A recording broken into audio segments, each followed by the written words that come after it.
नमस्कार दोस्तों, हमारे YouTube चैनल आल छत्तीसगढ़ में आपका स्वागत है। दोस्तों आज के इस वीडियो में हम लोग पढ़ेंगे अनेकार्थी शब्द। तो चलिए दोस्तों फटाफट से इस वीडियो को स्टार्ट करते हैं बिना टाइम वेस्ट किए।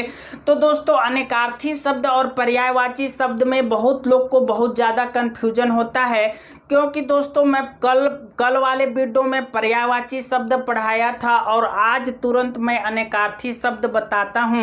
तो दोस्तों देखिए अनेकार्थी और पर्यायवाची शब्द में क्या क्या अर्थ होता है। जैसे कि कन्फ्यूजन कहाँ पे होता है, देखिए कैसे समझ नहीं पाते हैं लोग कि अनेकार्थी और पर्यायवाची में अंतर कैसे होता है। अगर मैं बोलूँ एक ठो शब्द जलज, ठीक है, तो जलज का अगर मैं बोलूं पर्यायवाची शब्द बताइए तो जलज का पर्यायवाची शब्द कमल होता है, और जलज का अनेकार्थी शब्द बताइए तो जलज का अनेकार्थी शब्द भी कमल होता है। तो देखिए दोस्तों इस कंफ्यूजन को आज मैं दूर करूंगा कि आप लोग को कभी कंफ्यूज नहीं होगे कि इसका मतलब क्या होता है, अनेकार्थी और पर्यायवाची में अंतर क्या होता है। आखिर हम लोग अंतर कैसे करेंगे कि यह अनेकार्थी शब्द है इसका कि इसका ये पर्यायवाची शब्द है।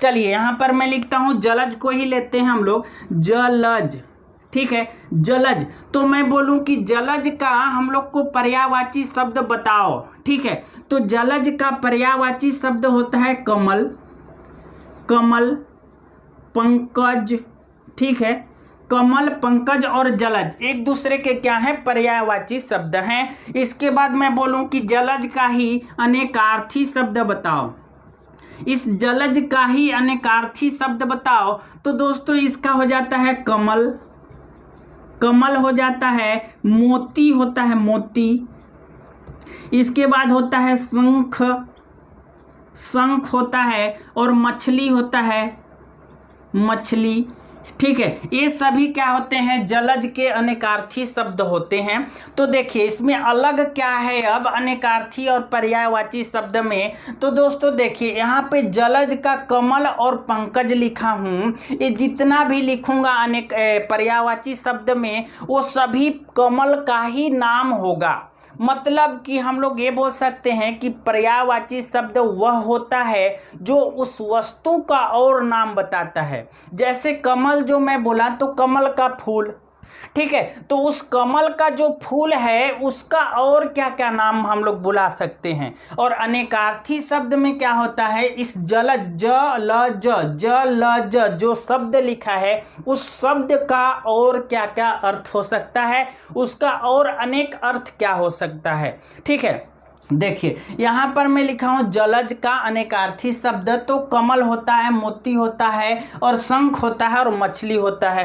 तो देखिए यहाँ पर जलज का मतलब होता है कि जल में जन्म लेने वाला, जल में जन्म लेने वाला को ही जलज कहते हैं। तो दोस्तों अनेकार्थी शब्द में जितने भी जल में जन्म लेते हैं वो सभी अनेकार्थी शब्द में आ जाएंगे। लेकिन अगर मैं कमल बोल दूं तो कमल तो एक ही वस्तु का नाम है ना, ठीक है, उस वस्तु का पर्यायवाची शब्द में उस वस्तु का, उस फूल का और क्या क्या नाम होता है।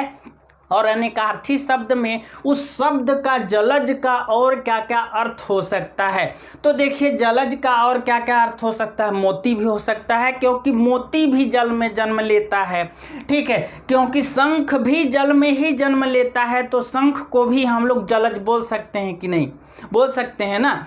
तो देखिए यहाँ पर मछली जो है वो भी जल में जन्म लेता है, इस कारण से हम लोग मछली, मोती और शंख और कमल सभी चीज को हम लोग जलज बोल सकते हैं अनेकार्थी शब्द में। उसको बोलने से ही पता चल रहा है उस शब्द का अनेक अर्थ, अनेकार्थी शब्द उस शब्द का और भी अनेक अर्थ, ठीक है।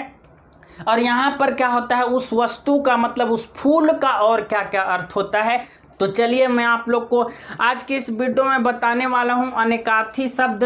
तो दोस्तों यहाँ पर लिखा है द्विज, पहला नंबर में मैं लिखा हूं द्विज। तो द्विज का अनेकार्थी शब्द क्या क्या होता है, मतलब द्विज जो लिखा हूं उस शब्द का और क्या क्या अर्थ होता है। तो दोस्तों द्विज का मतलब सबसे पहले समझिए कि द्विज का मतलब क्या होता है। तो द्विज का मतलब बोलने से ही पता चल रहा है कि जिसका दो बार जन्म हो, ठीक है। जिस वस्तु का 2 बार जन्म हो उसको हम लोग द्विज कहते हैं। यहाँ पर मैं बोला जलज, तो जो जल में जन्म लेता है उसको हम लोग जलज कहते हैं। और यहाँ पर बोल रहा हूँ द्विज मतलब जिसका 2 बार जन्म होता है उसको हम लोग द्विज कहते हैं। जैसे यहाँ पर द्विज लिखा हो तो द्विज पक्षी होता है। तो आप लोग बोलोगे कि सर पक्षी का 2 बार जन्म कैसे होता है बताइए। तो दोस्तों एक बार अंडे के रूप में होता है और एक बार अंडे के बाद बच्चा बनता है, तो 2 बार जन्म हो जाता है पक्षी का। ठीक है। इसके बाद ब्राह्मण होता है, अंडा होता है, दांत होता है और चंद्रमा होता है। तो ब्राह्मण भी तो आदमी होता है, उसका कैसे 2 बार हो गया जन्म। तो दोस्तों मैं बता दूं ब्राह्मण का 2 बार जन्म माना जाता है, एक बार माँ के कोख से और एक बार ज्ञान की प्राप्ति के बाद जो होता है जन्म उसको माना जाता है। ठीक है। चलिए इसके बाद दांत दूध का दांत एक बार टूट जाता है, इसके बाद नया दांत जमता है, तो 2 बार जन्म होता है। चंद्रमा का 15 दिन में फिर से जन्म होता है। ठीक है, समझ गए। इसके बाद अगला है खर।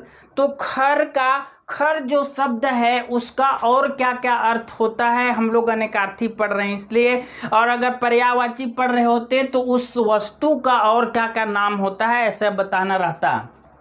तो यहाँ पे लिखा हूं खर। तो खर का अनेकार्थी शब्द होता है राक्षस, फिर दुष्ट, इनका, इसके बाद गद्दा, प्रखर, ये सभी क्या होते हैं खर के अनेकार्थी शब्द होते हैं। इसके बाद लिखा हूं मैं सारंग। सारंग का अनेकार्थी शब्द क्या क्या हो जाता है, तो हिरण होता है, सिंह होता है, सांप होता है और मोर होता है सारंग का और अर्थ।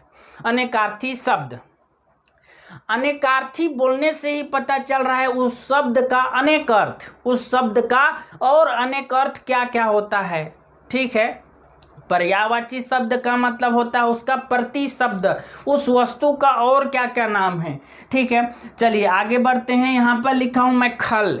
तो खल का अनेकार्थी शब्द क्या हो जाता है, खल का हो जाता है दुष्ट, दुष्ट के बाद होता है धतूरा, धतूरा के बाद दवा कूटने वाला, जो खरल जो होता है दवा कूटने वाला, ऐसे ऐसे करके कूटते हैं उसको भी हम लोग खल कहते हैं। खल का मतलब क्या क्या बताया, दुष्ट बताया, धतूरा बताया, दवा कूटने का खल होता है इसका मतलब, इसका अनेकार्थी शब्द होता है। ठीक है। इसके बाद गुरु है।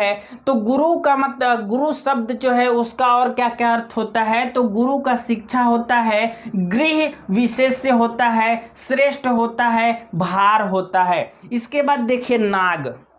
नाग का मतलब हम लोग सांप बस जानते हैं, लेकिन अनेकार्थी शब्द में उसका अनेक अर्थ हो जाता है। देखिए नाग का मतलब हाथी भी होता है, सांप तो जानते हैं, नाग का मतलब पर्वत भी होता है, बादल भी होता है, वायु होता है, शीशा होता है, यान होता है, दृष्ट होता है, रांगा होता है, रांगा, ये सभी होते हैं नाग के अनेकार्थी शब्द। उसी प्रकार से गौ का क्या होता है, तो गौ का हम लोग गाय तो जानते हैं, बाण भी होता है, आंख भी होता है, स्वर्ग होता है, पृथ्वी होता है, सरस्वती होता है, सूर्य होता है और बैल भी होता है। गाय और बैल दोनों होते हैं गौ का मतलब।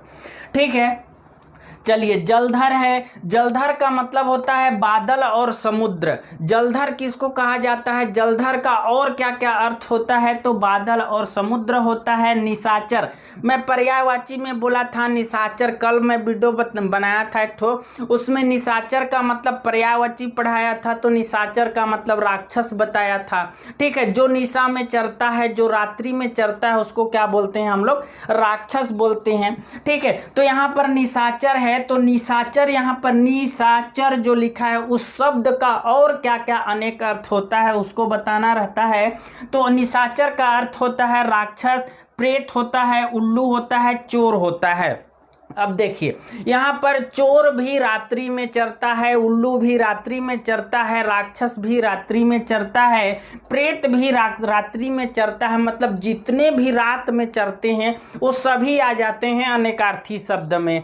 ठीक है। जबकि पर्यायवाची शब्द अगर मैं बोलता निशाचर मतलब केवल और केवल राक्षस ही होता। ठीक। चलिए आगे बढ़ते हैं। यहाँ पर लिखा हूं मैं बलि। तो बलि का मतलब होता है राजा बलि, बलिदान और उपहार। राजा बलि, बलिदान और उपहार, ये सभी बलि का दूसरा अर्थ होता है। अगला है दोस्तों पानी। पानी का क्या क्या हो जाता है, तो जल हो जाता है, इज्जत हो जाता है, चमक होता है। पानी का और क्या क्या होता है, जल होता है, इज्जत होता है और क्या बोला, चमक होता है। इसके बाद जाल का, जाल जो जाल जाल रहता है ना, मकड़ा जाल, ठीक है, उसका और क्या क्या अर्थ होता है, तो जाल का मतलब होता है फरेब होता है, बुनावट होता है, बुनावट होता है, जाला होता है, ठीक है, बुनावट होता है, फरेब होता है और जाला होता है। ये सभी जाल का अर्थ होता है। इसके बाद इधर कुछ लिखा हूं, देखिए वन का और क्या क्या अर्थ होता है, तो वन का होता है जंगल और जल। वन का मतलब जंगल और जल दोनों होता है। इसके बाद अगला है खग। खग मतलब क्या क्या अर्थ होता है, खग, खग शब्द जो लिखा है उस शब्द का मतलब और क्या क्या होता है, उसका अर्थ क्या होता है, तो पक्षी होता है, तारा होता है और गंधर्व होता है और बाण होता है, ठीक है। अगला देखिए घन। घन जो घन घनाभ हम लोग पढ़ते हैं वही घन, तो उस घन का और क्या क्या अर्थ होता है, तो बादल होता है, अधिक होता है, घना होता है, घना घना सघन है ना, घना, और बादल होता है और अधिक होता है। जलज का मैं बताया, कमल होता है, मोती होता है, शंख होता है, मछली होता है और सेवाल, सेवार भी होता है, ठीक है। चलिए आगे बढ़ते हैं। पतंग का क्या क्या क्या होता है, पतंग जो बच्चे लोग उड़ाते हैं वही पतंग का और अनेक अर्थ क्या होता है, तो सूर्य होता है, पक्षी होता है, टिड्डा होता है और फतिंगा भी होता है, पतंग का मतलब, ठीक है। पत्र होता है, पत्र, अच्छा अगला शब्द है पत्र। पत्र का और क्या क्या होता है, तो पता होता है, चिट्ठी होता है, पंख होता है, पत्र का मतलब पंख भी होता है, ठीक है। अगला देखिए पृष्ठ। पृष्ठ का मतलब होता है पीठ, पन्ना, पेज वाला पन्ना, पृष्ठ होता है, पन्ना होता है, पीछे का भाग को भी पृष्ठ कहा जाता है, ठीक है। इसके बाद मित्र, किसको किसको, मित्र का अर्थ क्या क्या होता है, तो मित्र का मतलब होता है दोस्त, सूर्य, प्रेम और सहयोगी, प्रेम, प्रिय और सहयोगी। क्या क्या मैं बोला, मित्र, दोस्त, सूर्य, प्रिय और सहयोगी। ये मित्र का अर्थ होता है। मधुर का मतलब होता है शहद होता है, शराब होता है और वसंत ऋतु होता है। तो दोस्तों उम्मीद करता हूँ आप लोग को यह अनेकार्थी शब्द समझ में आया होगा। दोस्तों इस वीडियो में इतनी, अगले वीडियो में फिर मिलते हैं।